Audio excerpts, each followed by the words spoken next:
نحمده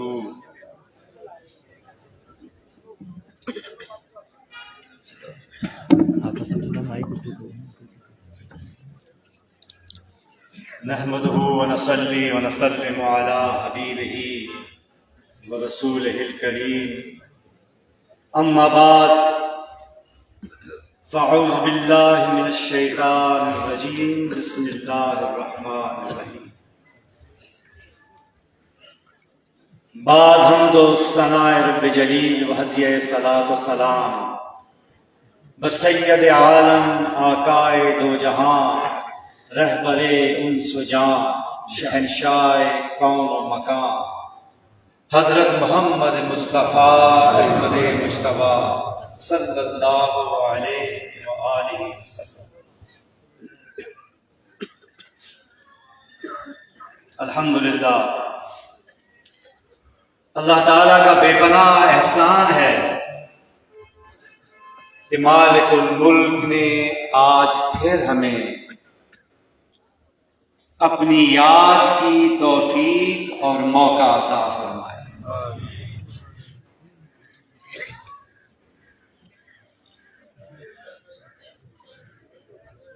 آپ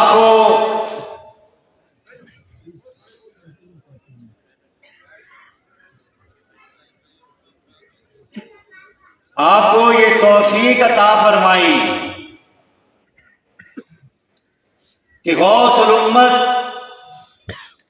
حضرت خواجہ محمد قاسم بابا جی رحمۃ اللہ علیہ کہ عرس مبارک میں شریک ہوں،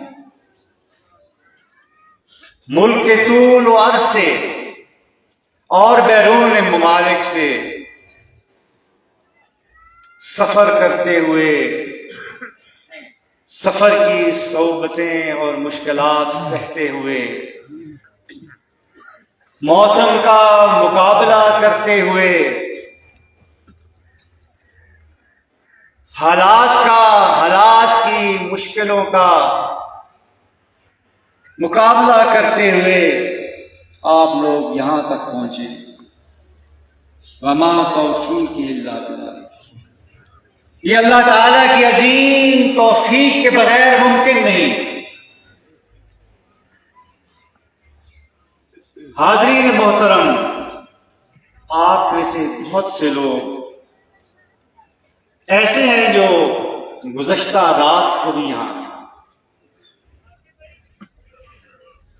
شدید بارش ہو رہی تھی، گرم علاقوں کے لوگ تھے، ٹھنڈی ہوا چل رہی تھی، ان کے ساتھ ان کے بچے اور ان کی عورتیں بھی تھیں۔ آپ نے اس تکلیف میں صرف اور صرف اللہ تعالی کی رضا کے لیے وہ سرد رات گزاری۔ کیا آپ سمجھتے ہیں کہ رب ذوالجلال آپ کی اس تکلیف کو بھول جائے گا، یاد نہیں رکھے گا؟ کیا ایسا ممکن ہے؟ میرے پیارے بچوں، میرے بھائیوں،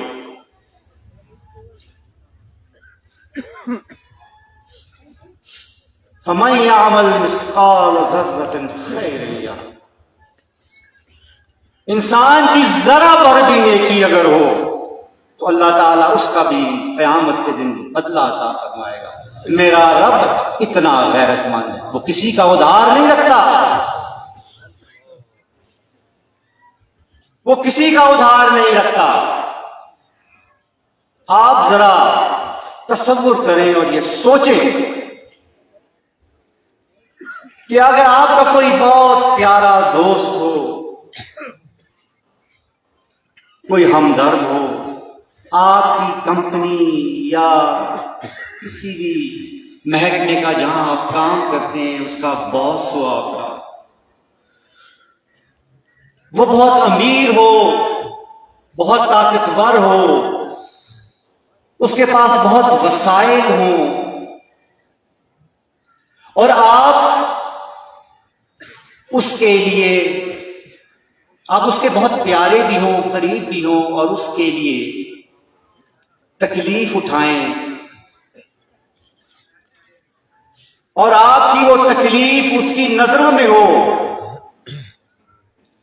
اور پھر آپ اس کے سامنے ایک چھوٹی سی اپنی ضرورت پیش کر دیں،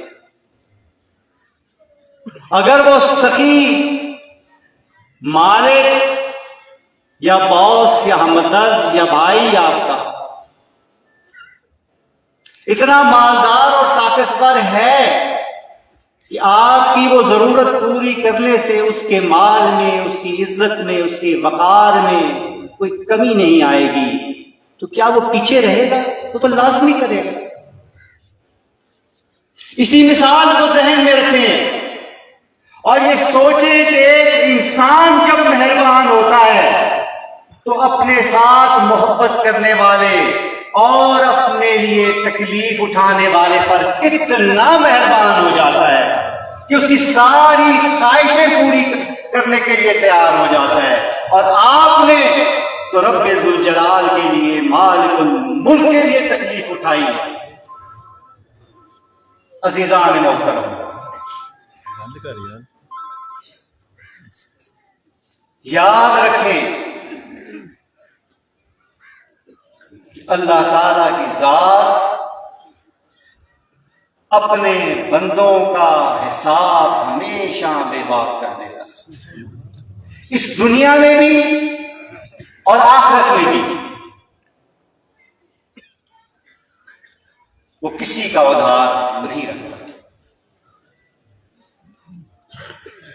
آج آپ جس عظیم ہستی کی یاد منانے کے لیے موڑا شریف میں اکٹھے ہوئے ہیں، بانی دربار عالیہ موڑا شریف غوث الامت حضرت خواجہ محمد قاسم رحمۃ اللہ علیہ، آپ توکل اور اللہ کی بندگی کی ایک لازوال مثال۔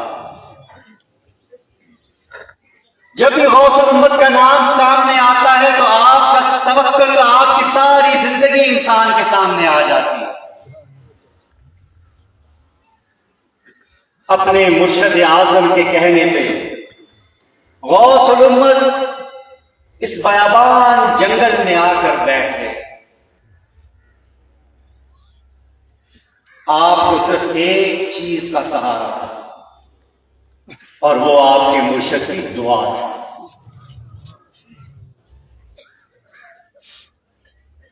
مرشد کی دعا کے سہارے آپ اس بیابان میں آ کے بیٹھے، ایک جھونپڑا بنا کر، اور مرشد کی دعا نے آپ کو توکل کی طاقت عطا فرمائی، اور رب ذوالجلال کی بارگاہ میں آپ کا توکل اتنا مقبول ہوا، اتنا پیارا ہوا، اتنا پسندیدہ ہوا کہ آپ کا وہ ایک جھونپڑا مینارہ نور بن گیا، جس سے نکلنے والی ہدایت کی کرنوں نے پورے عالم کو منور کیا۔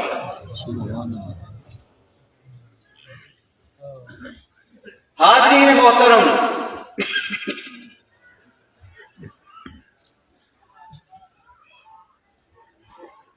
مرشد اعظم حضرت نظام الدین کیانوی رحمۃ اللہ علیہ نے آپ کو ویسے ہی ادھر بیابان میں بیٹھنے کے لیے نہیں کہہ دیا،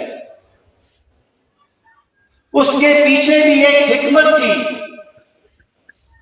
انہیں اللہ تعالی نے اس چیز کی معرفت عطا فرما دی تھی کہ مستقبل میں یہاں نسبت رسولی کی ایک عظیم بستی بننے والی ہے، یہاں نسبت رسولی کا ایک عظیم مرکز تیار ہونے والا ہے۔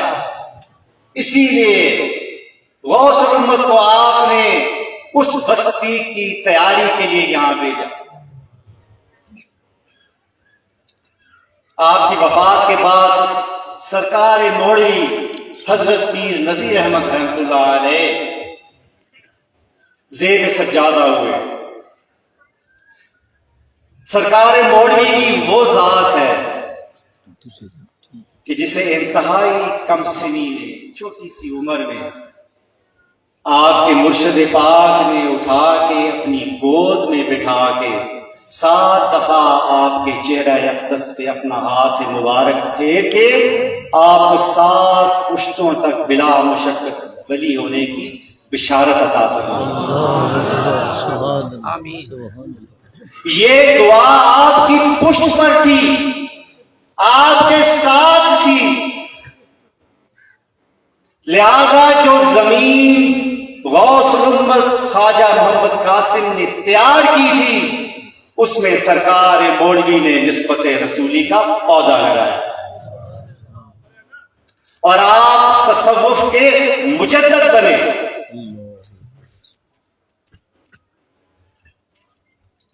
سرکار مولوی کی وفات کے بعد اس نسبت رسولی کے چمن کی اور اس پودے کی نگہبانی کی ذمہ داری سرکار مولوی نے ہمارے پیر و مرشد شیر شاہ غازی اعلی حضرت الحاج پیر ہارون الرشید رحمۃ اللہ علیہ کے سپرد کی.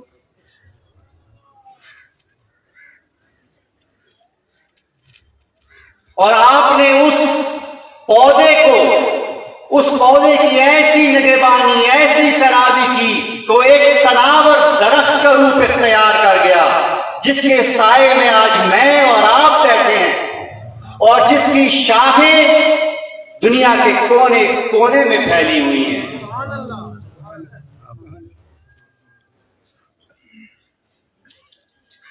حاضرین محترم، ہمارے پیر و مرشد شیر شاہ غازی رحمۃ اللہ علیہ نے ایک مرتبہ مجھے بلایا، میں ان کے پاس بیٹھا ہوا تھا تو انہوں نے ارشاد کہا کہ بڑی غور طلب بات ہے. انہوں نے فرمایا کہ گوہر،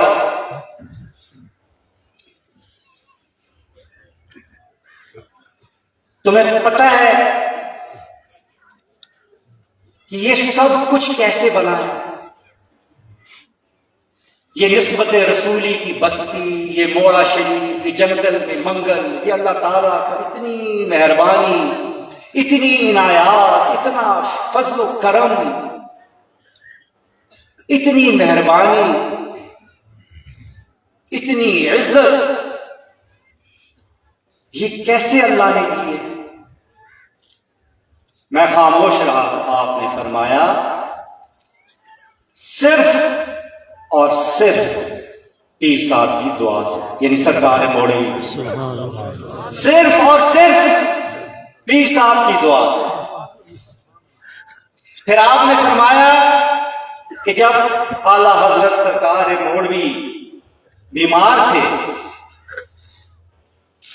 اپنی وفات سے تقریباً 6-7 مہینے پہلے، یعنی آخری بیماری کی تھی، کہتے ہیں کہ اس کے دوران میں ایک دن سویا ہوا تھا اور خواب میں مجھے آیا کہ کسی نے آ کے میرے کان میں کہا اعلی حضرت سرکار مولوی کے بارے میں کہ پیر صاحب فوت ہو گئے ہیں.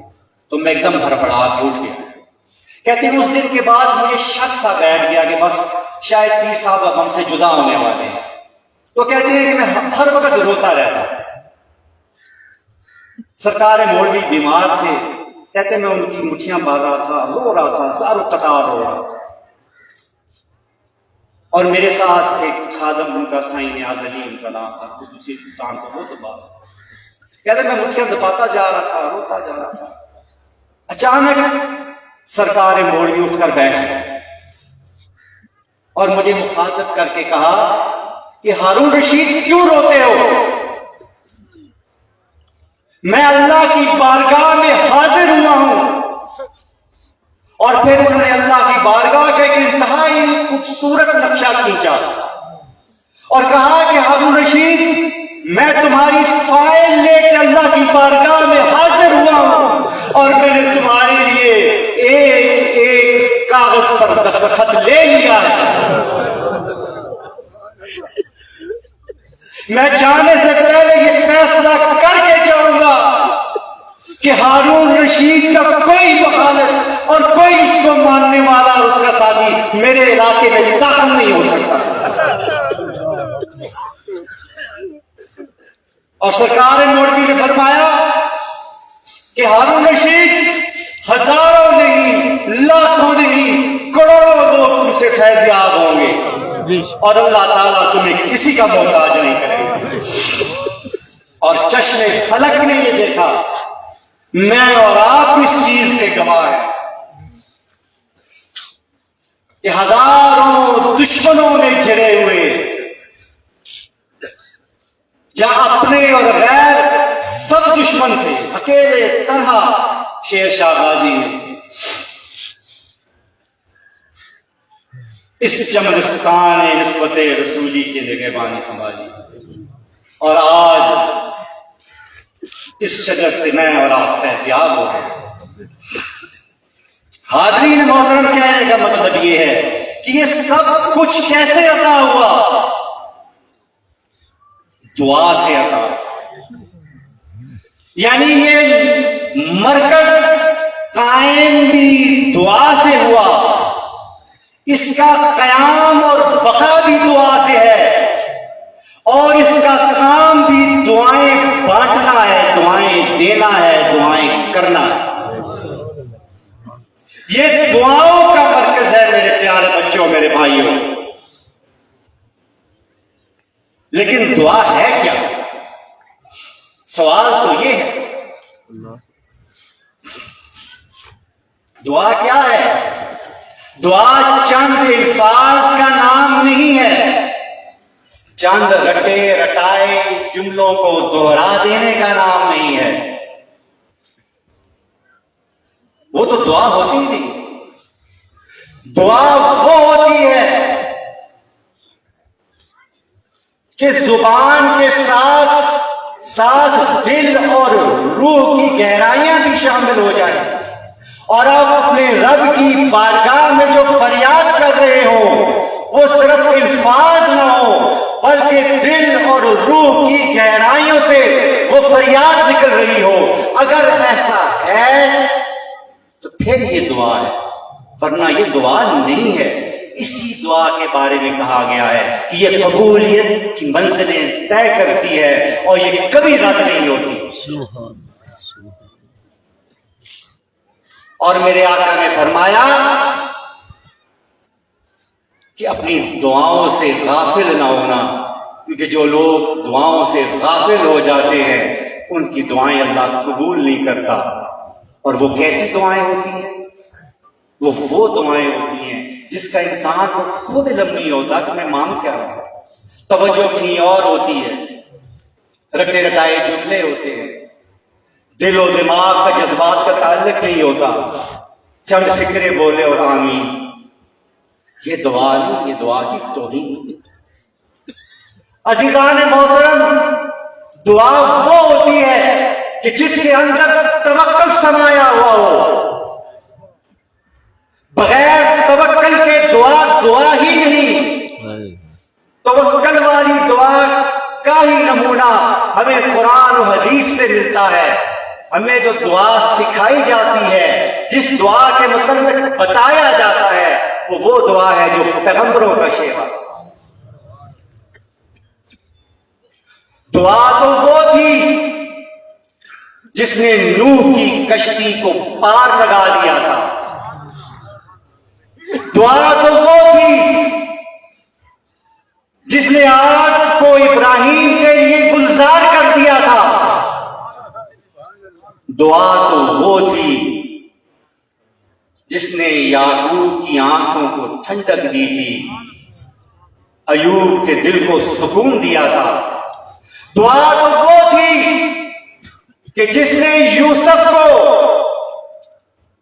غلاموں کے بازار میں سے نکال کر تخت شاہی پر بٹھا دیا تھا. اور دعا وہ تھی کہ جس کے نتیجے میں دریا نے موسیٰ کے لیے اپنا سینہ چیر دیا تھا. حاضرین محترم, دعا وہ تھی کہ جب میرے آقا نے مانگی تو بدر اور خندق کے موقع پر آسمان سے فرشتے نازل ہوئے. اور دعا وہ تھی کہ جب فتح مکہ کے دوران جب آپ نے اپنے رب سے مانگا تو رب نے ایسی عطا دی کہ آپ کے بڑے سے بڑے دشمن مشرکین کے سردار آپ کے سامنے سر نگو ہوں گے اور آپ کی امان طلب کرنے لگے. یہ دعا تھی. دعا اسے کہتے ہیں. حاضرین محترم، بارش کی کلیاں پڑ رہی ہیں. میں بات کو یہاں مختصر کر سکتا ہوں لیکن نہیں کروں گا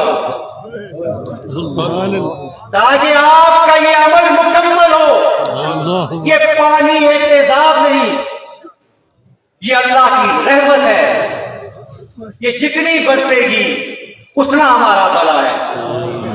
نبی کریم علیہ الصلوۃ والسلام کی حدیث مبارکہ ہے کہ بارش کے دوران کی ہوئی دعا ضرور قبول ہوتی ہے. لہٰذا آپ اس سے فائدہ اٹھائیں گے. جتنا برستی ہے برس لے، ہم نہیں اٹھیں گے، بات مکمل کریں گے. حاضرین محترم، میرے پیارے بچوں، میری بہنوں، میرے بھائیوں، جب ہم اکٹھے بیٹھتے ہیں، آپس میں گفتگو کرتے ہیں، ایک چیز بہت ضروری ہے، وہ ہے نبی کریم علیہ الصلوۃ والسلام کی ذات مبارکہ کا تذکرہ.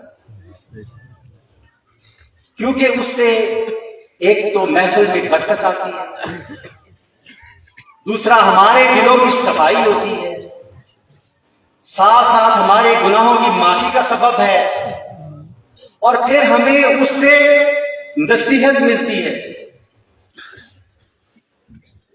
زندگی گزارنے اور سمجھنے کے طریقے ملتے ہیں. لہذا نبی کریم علیہ الصلوۃ والسلام کی زندگی سے متعلق کوئی نہ کوئی واقعہ بیان کرنا لازمی ہے، اور آپ کے غلاموں کا واقعہ بیان کرنا لازمی ہے. آج چونکہ ذکر دعا کا ہو رہا ہے، اس لیے ایک ایسا واقعہ جو آپ سب نے سنا ہوگا، اکثر بچپن سے پڑھتے آئے ہیں، لیکن اسے میں دوبارہ آپ کو سناتا ہوں. یہ سنت الہی ہے، میرے آقا کی بھی سنت ہے اور میرے مرشد کی بھی سنت ہے کہ اچھی بات کو بار بار دہراؤ تاکہ وہ دلوں میں بیٹھ جائے.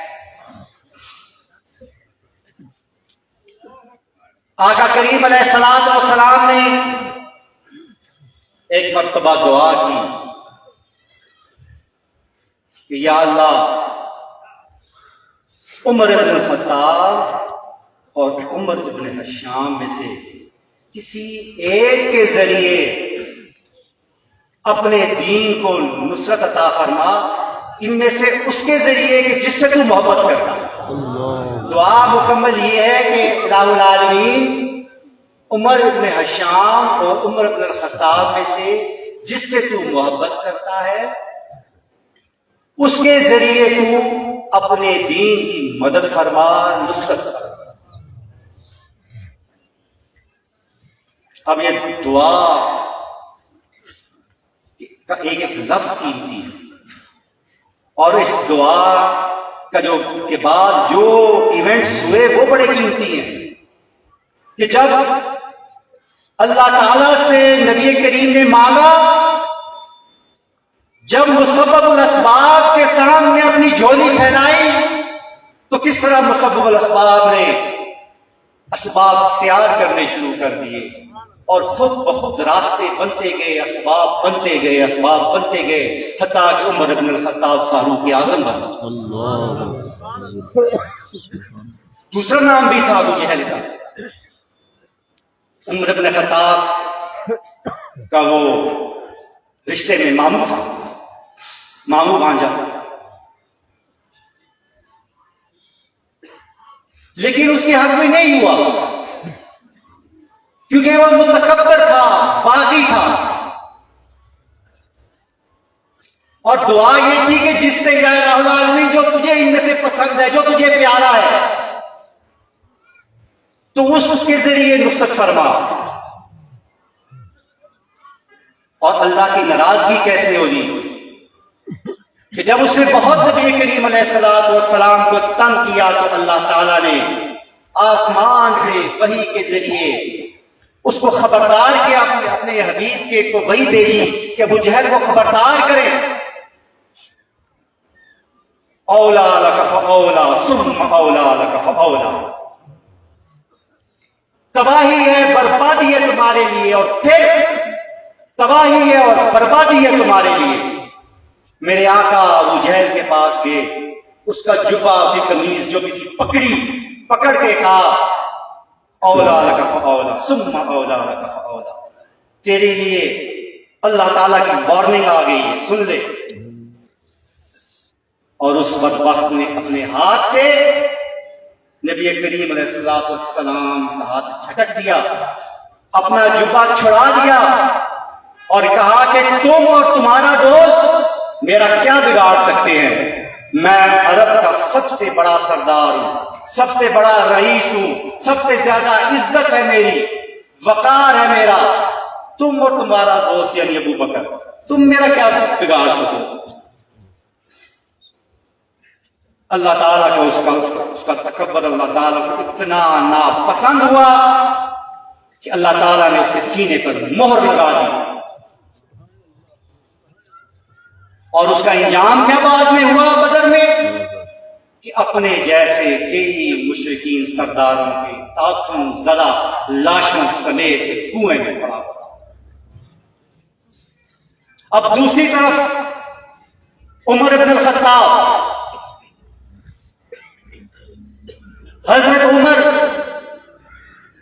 اپنا واقعہ خود جب سناتے ہیں، وہ کہتے ہیں کہ کفار مکہ کا یہ طریقہ ہوتا تھا کہ روزانہ شام کے وقت فارغ ہو کے وہ ایک جگہ پر ایک شراب خانے میں اکٹھا ہو جاتے تھے مشرکین سردار، اور وہاں بیٹھ کر گپ وغیرہ کرتے تھے، فضولیات میں پڑے رہتے تھے۔ اور میں اسلام نہیں لایا تھا، میں بھی ان میں شامل تھا، میں بھی روز جا کے ان کے ساتھ ہی بیٹھتا تھا اور وہی کچھ کرتا تھا جو وہ کرتے تھے، یعنی شراب پیتے تھے۔ سیدنا عمر کہتے ہیں کہ ایک دن اسی طرح میں حسب معمول اپنے گھر سے نکلا اس شراب خانے کی طرف، جب اس کے دروازے پر پہنچا تو دیکھا اس کو تالا پڑا ہوا ہے۔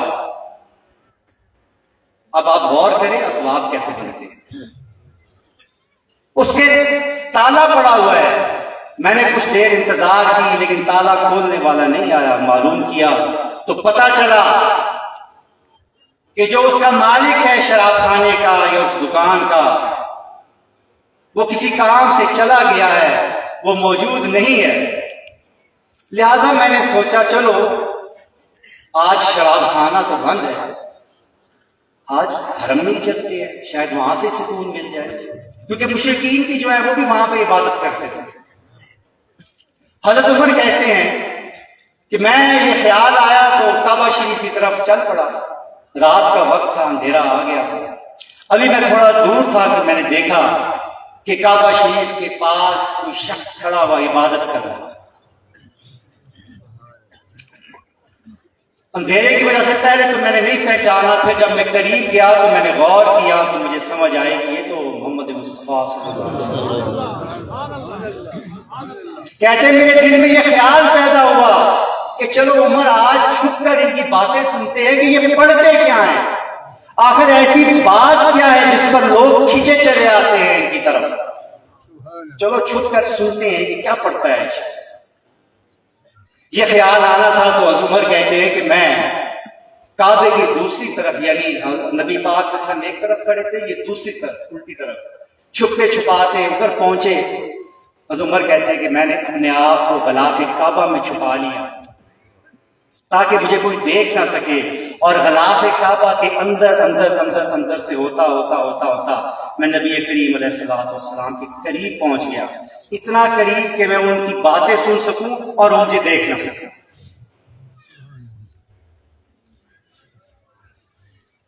نبی کریم علیہ السلام اس وقت سورہ حاقہ کی تلاوت فرما رہے تھے، اور کئی مفسرین کا یہ خیال ہے کہ یہ سورت نازل ہی اس وقت ہوئی تھی۔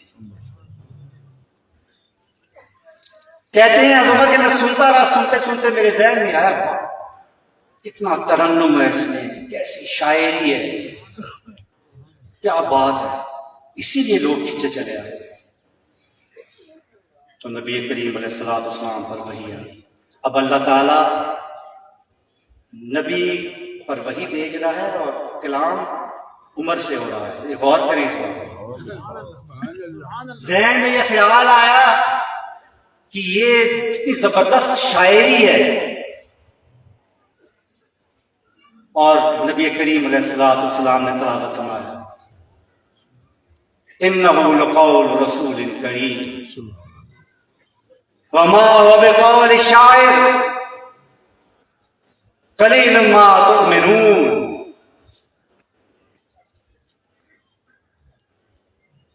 یہ ایک عظیم مہربان پیغام رساں کا کہا ہوا ہے، یہ کسی شاعر کی شاعری نہیں ہے۔ اب وہ چھپے ہوئے ہیں عمر، وہ نظر نہیں آ رہے، نہ انہوں نے اونچی بات کی ہے، صرف دل میں سوچا ہے، اور یہ وہی نازل ہوئی اور نبی پاک صلی اللہ علیہ وسلم نے تلاوت فرمائی۔ عمر کہتے ہیں میں ہل گیا، یہ کیا، میں تو اونچی بات بھی نہیں کہی، مجھے وہ دیکھ بھی نہیں پا رہے، میں چھپا بھی ہوا ہوں، میرے دل میں یہ خیال پیدا ہوا ہے شاعری کا، اور جواب محمد دے رہے ہیں۔ کہتے ہیں دوسرا خیال میرے ذہن میں آیا، قریش سچ کہتے ہیں، یہ ضرور کوئی جادوگر ہے، یہ ضرور کوئی جادو کا کلام ہے، کیونکہ میری بات بھی سمجھ گیا، مجھے بھی جواب مل گیا، لوگوں پر بھی اتنا اثر کرتا ہے، قریش ضرور صحیح کہتے ہیں۔ پھر نبی پاک صلی اللہ علیہ وسلم نے اگلی آیت تلاوت فرمائی، وَلَا بِقَوْلِ كَاهِنٍ قَلِيلٌ مَا تَذَكَّرُونَ تنزیل من رب العالمین۔ یہ کسی جادوگر کا کہا ہوا نہیں ہے، یہ جادوگری نہیں ہے، یہ بلکہ اللہ تعالیٰ کا نازل کیا وقت کلام ہے۔ حضرت عمر کہتے ہیں جب نبی کریم علیہ الصلوۃ والسلام نے یہ تلاوت فرمایا تو میرے پورے جسم میں جھرجھری پیدا ہو، میرے پر نبی کریم علیہ السلام کا اور اللہ کے کلام کا روب طاری ہو گیا۔ میں حیران ہو گیا کہ یہ کیسے، ادھر میں سوچتا ہوں ادھر مجھے جواب مل جاتا ہے۔ اتنا روب طاری ہوا کہ میں غلاف کے اندر سے واپس جدھر سے داخل ہوا تھا ادھر تک پہنچا، باہر نکلا تیزی سے تقریباً دوڑتے ہوئے وہاں سے نکلا اور اپنے گھر جا کر سانس۔ حضرت عمر کہتے ہیں کہ وہ پہلا دن تھا جب اسلام نے میرے دل پر دستک دی۔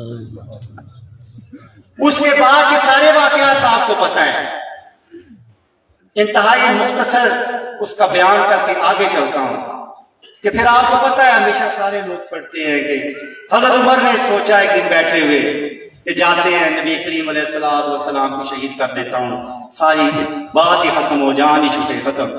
تلوار لی، نکل پڑے، رستے میں ان کا دوست حضرت نعیم ملے، انہیں نہیں معلوم تھا عمر کو کہ یہ بھی اسلام لے آئے۔ انہوں نے پوچھا عمر کہاں جا رہے ہو تلوار لیے؟ انہوں نے کہا کہ محمد کو مارنے جا رہا ہوں۔ میں نے کہا کہ ادھر بعد میں جانا، پہلے اپنی بہن کے گھر جاؤ، فاطمہ کے گھر اور سعید کے گھر، ان کو دیکھو، سنا ہے وہ بھی اسلام لے آئے۔ الٹے پاؤں حضرت عمر اپنی بہن کے گھر آئے، وہ سورہ طٰہٰ کی تلاوت کر رہی ہے۔ اندر گئے، اندر جا کے انہوں نے انہیں مارنا شروع کر دیا، خون نکلتا دیکھا تو گھبرا گئے، بیٹھ گئے، پشیمان ہو گئے، ان سے معافی مانگی اور کہا کہ تم یہ کیوں کر رہی ہو، چھوڑو اس کو، اپنے دین کی طرف واپس جاؤ۔ انہوں نے کہا تم عمر ہمیں مار بھی دو تو ہم اسلام کو نہیں چھوڑیں گے۔ تو پھر حضرت عمر نے کہا کہ بتاؤ، سناؤ مجھے بھی کہ تم پڑھ کے آ رہی ہو۔ انہوں نے کہا کہ جاؤ، تم جا کے پہلے پاک صاف ہو کے آؤ، واپس آؤ گے تو پھر تمہیں سنو۔ بہرحال لوگ گئے، نہائے، واپس آئے، سورہ طٰہٰ انہوں نے سنی، اور اب زمین تیار ہو رہی تھی دل کی، دعاؤں کا اثر تھا، مسبب الاسباب اسباب پیدا فرما رہا تھا۔ اب عمر بن الخطاب فاروق اعظم کی بننے کی منزلیں طے کر رہا تھا، وہ تیار ہو رہا تھا۔ سورہ طٰہٰ سن کر تلوار اٹھائی اور اسی طرح گھر سے نکل آئے اپنے منزل کی طرف. اتنی دیر تک حضرت نعیم پہنچے، انہوں نے بتا دیا کہ عمر آ رہا ہے تلوار لے کر اس طرف. حضرت حمزہ اندر موجود تھے جو ان سے ایک دن پہلے اسلام لائے تھے. انہوں نے کہا آنے دو عمر، اسی کی تلوار سے پھر گردن اڑا دوں گا. نبی کریم علیہ السلام نے فرمایا نہیں، آپ کوٹ میں ہو جائیں گے. حضرت عمر آئے. اب یہ چھوٹا سا مکالمہ ہے، عام سی بات ہے لیکن بہت خوبصورت. دروازہ کھٹکایا، حضرت عمر اندر آئے. نبی پاک صلی اللہ علیہ وسلم کھڑے ہوئے آپ کے قریب گئے. نبی پاک صلی اللہ علیہ وسلم نے آپ کی یعنی حضرت عمر کی جو قبا تھی، جو جبہ تھا، اس کی جو ڈوریاں تھیں وہ پکڑ کے سی کر اپنے قریب کیا اور ان ڈوریوں کو اپنے جسم کے ارد گرد بھی لپیٹ لیا. لپیٹ کے کہا کہ عمر تم ابھی تک اسلام نہیں لائے. تو عمر نے کیا جواب دیا؟ اشہد ان لا الہ الا اللہ واشہد ان محمد رسول اللہ. دنیا کا سب سے خوبصورت جواب. اور یہ جواب سننے کے بعد دوسری بات حضرت عمر نے کیا کی کہ یا رسول اللہ آپ کو سب سے زیادہ پشیمان کون کرتا ہے؟ اس کا نام مجھے بتائیں. نبی پاک صلی اللہ علیہ وسلم نے بتایا کہ تمہارا ماموں ابو جہل. حضرت عمر وہیں سے بیٹھے نہیں الٹے پاؤں گے. ابو جہل کے گھر پر دستک دی. ابو جہل نے دروازہ کھولا. کیا ہو بھانجے کیا؟ ان کا خبردار میں یہ بتانے آیا ہوں کہ آج کے بعد احتیاط کرنا، عمر مسلمان ہو. اور یہ مسلمان حضرت عمر جب اسلام لائے، جب آپ نے کلمہ پڑھا تو نبی کریم علیہ السلام نے نعرہ تکبیر بلند کیا، صحابہ نے نعرہ تکبیر بلند کیا اور اس کے بعد وہ سارے سرعام نمازیں پڑھنے لگے. اور دعا کا اثر دیکھیں، نبی کریم علیہ السلام کی دعا کا اثر دیکھیں کہ عمر بن خطاب سے نہ صرف دین کو نصرت ملی، نہ صرف وہ فاروق اعظم بنے، بلکہ دنیا میں بھی عمر فاروق کو نبی کریم علیہ السلام کی صحبت عطا ہوگی. مزار اور قبر کے بھی ساتھی بن گئے اور عالم برزخ کے بھی ساتھی اور انشاءاللہ میدان حشر کے بھی ساتھی اور جنت کے بھی ساتھی، یعنی تمام عالمین کا ساتھ اللہ تعالیٰ نے عطا فرما دیا اپنے حبیب کی دعاؤں کے ساتھ. حاضرین محترم، آج کا دن دعاؤں کی قبولیت کا دن. جس طرح تمام عبادتوں کا مقصد دعا ہوتی ہے میرے آقا نے فرمایا ہے، اسی طرح یاد رکھیں کہ تصوف میں سلسلے میں جو آپ کا تعلق ہوتا ہے اپنے پیر خانے سے، اپنے مرشد خانے سے، اس کا اصل مقصد یہ عرس ہوتا ہے. یہ 3 دن ہوتے ہیں. اس لیے اس کی اہمیت کو سمجھیں. یہ صرف عام 3 دن نہیں ہوتے، یہ آپ کے اس سلسلے سے تعلق کا مغز ہے. اور ان 3 دنوں کا مغز اور حاصل یہ مجلس کبریٰ شریف اور اس میں کی گئی دعائیں ہیں.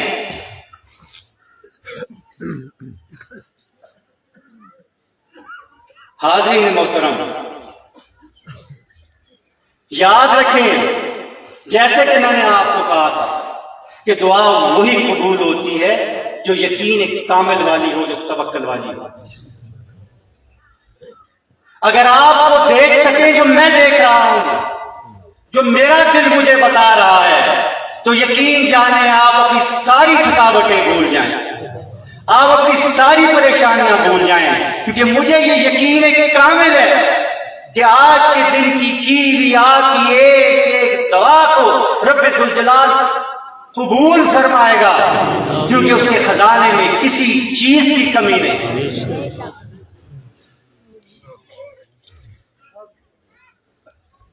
اسی لیے آپ سارے دعا کریں اللہ تعالیٰ اپنی ذات پاک کے بخیر، اپنے حبیب پاک علیہ السلام کے بخیر اپنی پاک کلام قرآن مجید ہمیں گزشتہ گناہوں کی معافی عطا، ہماری سعی، ہماری یہ کوشش اپنی بارگاہ میں قبول اور مقبول فرما۔ اللہ تعالی ہمارے عیبوں پر پردہ ڈالے۔ ہم یہ اقرار کرتے ہیں الہ العالمین کہ ہم گناہگار ہیں، ہم عیبوں سے بھرے ہوئے ہیں، ہم سرتا پنا پاہ گناہگار، کروٹ ہم سے گناہ ہوتے ہیں، لیکن تیری ذات غفور الرحیم ہے، ہمارا کوئی بھی گناہ تیرے غفور الرحیم کی شان سے بڑھ کر نہیں۔ الہ العالمین تو بے نیاز ہے، تو چاہے کر سکتا ہے، تیری ذات ستار العیوب ہے، ہمارے عیبوں پر پردہ ڈال۔ الہ العالمین تو غفار الذنوب ہے، تو قدیم الاحسان ہے، تو واسع المغفرہ ہے، تو ارحم الراحمین ہے، ہمارے سارے اگلے پچھلے چھوٹے بڑے گناہ معاف فرما۔ الہ العالمین ہم تیرے عاجز بندے ہیں، ہم سے غلطیاں ہوتی ہیں کیونکہ ہم کمزور ہیں۔ الہ العالمین ہمیں ایمان کی طاقت عطا فرما، الہ العالمین ہمیں ایمان کامل عطا فرما، الہ العالمین ہمیں خاتمہ بالایمان عطا فرما، الہ العالمین ہمیں اپنی بندگی، اپنے حبیب کی غلامی عطا فرما، یا الہ العالمین ہمیں اپنا عبادت گزار اور شکر گزار بندہ بنا، الہ العالمین ہمیں نبی کریم علیہ الصلوۃ والسلام کا سچا غلام اور عاشق امتی بنا۔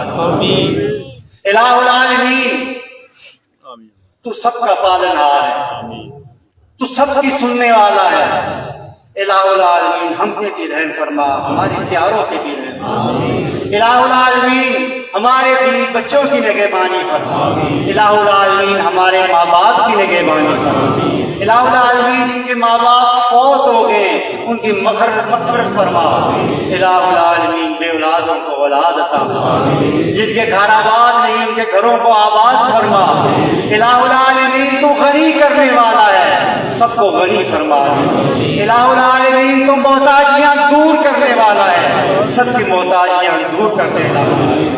مولا ہم تجھ سے مانگے تو ہی ہمیں عطا کر، ہمیں ان دنیا داروں کا اور اس دنیا کا محتاج نہ کرنا مولا۔ الہ العالمین ہمیں شرمندگی اور رسوائی سے بچا لے مولا، الہ العالمین ہمیں وہ عزت عطا فرما کہ جس کے پاس عزت میں کوئی گنجائش نہ رہے، الہ العالمین ہمیں وہ عزت عطا فرما کہ جسے کوئی زوال نہ آئے مولا، الہ العالمین ہمارے رزق میں اتنی وسعتیں عطا فرما کہ ہم مخلوق میں سے کسی کے سامنے ہاتھ نہ پھیلائیں، کبھی محتاج نہ ہو مولا۔ مولا کریم ہمارے سروں کو جھکنے نہ دینا، مولا ہمیں دنیا داروں کے سامنے گرنے نہ دینا، مولا کریم تیرے سامنے جھکے، تجھ سے مانگے، تیرے سامنے سجدہ کرے، تیرے آگے بھکاری بن جائے، تیرے آگے فریاد کرے مولا، کسی اور کے ہمیں آگے ننگا نہ کرنا۔ الہ العالمین ہم تیرے عاجز بندے، اپنے گناہوں کا، اپنی خطاؤں کا، اپنی غلطیوں کا، اپنی کمزوریوں کا اقرار کرتے ہیں مولا، لیکن تیری ذات بے نیاز ہے مولا، تو بے نیاز ہے تو بے نیاز ہو کے عطا فرما، بے شمار و بے حساب عطا فرما مولا، جو تجھ سے مانگا ہے وہ بھی عطا فرما، جو مانگنا چاہیے تھا نہیں مانگ سکا وہ بھی بن مانگے عطا فرما، میرے خزانے میں کسی چیز کی کمی نہیں۔ الہ العالمین صحت اور تندرستی عطا فرما، ہمیں ہمارے پیاروں کو مولا کریم بیماروں کو شفائے کاملہ، الہ العالمین رحم کرم اور مہربانی کی بارشیں فرما، ہر چیز عطا فرما جو ہمارے ذہن میں ہے، جو ہمارے دھیان میں ہے، جو ہمارے خیال میں ہے، جسے ہم زبان پر نہیں لائے وہ بھی عطا فرما دے مولا۔ مولا کریم ہمارے دشمنوں کو زیر فرما، ہمارے پیاروں کو اور مہربان مولا، مولا کریم اپنی حمایت، اپنی نصرت، اپنا فضل، اپنا کرم، اپنا ساتھ ہمیشہ ہمیں عطا فرما، ہمیں کبھی بھی اس نعمت سے محروم نہ کرنا مولا۔ مولا کریم ہم تیری ہی عبادت کرتے ہیں، تجھ سے ہی مدد مانگتے ہیں، تو ہی قاضی الحاجات ہے، تو ہی حاجت روا، تو ہی مشکل کشا میرے مولا، تیرے آگے بھیک مانگتے ہیں مولا، تو ہی عطا فرما مولا۔ مولا کریم تجھے تیری عزت و جلال کا واسطہ، مولا تجھے تیری عظمت و کبریائی کا واسطہ، مولا تجھے تیری بے نیازی کا واسطہ، مولا کریم تجھے تیرے اسماء حسنہ کا واسطہ، ان اسماء حسنہ کا واسطہ کہ جس کا علم تو نے ہمیں عطا فرمایا، اور ان اسماء حسنہ کا واسطہ کہ جس کا علم تو نے اپنے پاس رکھا مولا۔ مولا کریم تجھے تیرے اسم اعظم اسم اکبر کا واسطہ مولا کریم، مولا کریم تجھے اپنے حبیب پاک علیہ السلام کا واسطہ، تو بے نیاز ہے اور بے نیاز عطا فرما، ہماری آرزویں، ہماری تمنائیں، ہماری مرادیں پوری فرما۔ الہ العالمین ہمارے پیر و مرشد شیر شاہ غازی اعلی حضرت الحاج پیر ہارون رشید رحمۃ اللہ علیہ کہ درجات قیامت تک بلند فرما، جنہوں نے تیری بندگی اور تیرے حبیب کی غلامی کی شمع ہمارے سینوں میں روشن فرمائی۔ یا رب ذوالجلال، جن لوگوں نے لنگر کی خدمت کی، دن رات تیرے مہمانوں تیری رضا کے لیے سفر کرنے والے، مولا کریم ان کی خدمت سے بڑھ کے، ان کی توقع سے بڑھ کے انہیں عطا فرما۔ الہ العالمین ہمارے پیارے، ہمارے چاہنے والے، ہمارے سلسلے کے جو لوگ فوت ہو گئے،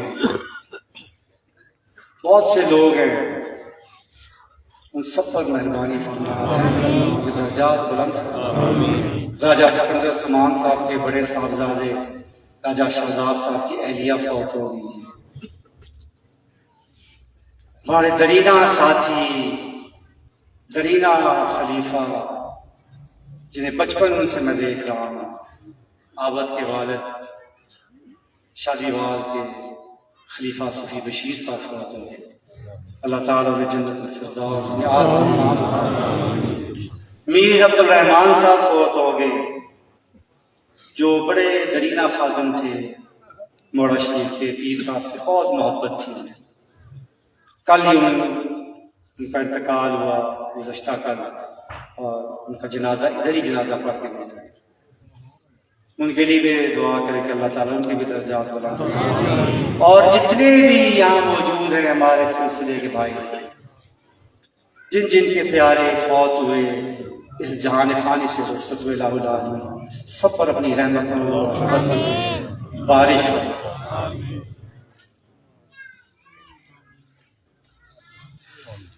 اب سلام سے پہلے صرف ایک مختصر میں نے لازمی کرنی تھی، لیکن بات یاد رکھیں، آپ نسبت رسولی کے ماننے والے ہیں، آپ نسبت رسولی کے ماننے والے ہیں، رحمت دو عالم سے نسبت رکھنے والے ہیں، لہذا آپ سراپا رحمت ہونا چاہیے۔ یہ بات آپ اپنے پلوں سے باندھ لیں اور یاد رکھیں نسبت رسولی کے چاہنے والے کی حیثیت سے کہ قولاً فعلاً ہرگز کسی ایسی بات کی حمایت نہ کریں، کسی ایسی بات کی حوصلہ افزائی نہ کریں، اور ایسی ہر محفل، مجلس، واعظ باتوں سے دور رہے جو نبی کریم علیہ السلام کی امت میں نفاق کا باعث ہے، جو ہمارے آقا کے غلاموں میں دشمنی، نفاق اور فرقہ وارانہ باتیں پیدا کرنے کا باعث ہو، جو نفرتیں پیدا کرنے کا باعث ہو، کیونکہ آپ لوگ پل تعمیر کرنے والے ہیں، دیواریں بنانے والے، محبتیں بانٹنے والے ہیں، نسبت رسولی کی خوشبو کو عام کریں، ہر ایسی بات کی قولاً فعلاً حوصلہ افزائی کریں کہ جو نبی کریم علیہ السلام کی امت کو یکجا کرتی ہے، اس کے غلاموں میں محبت کو بڑھاتی ہے۔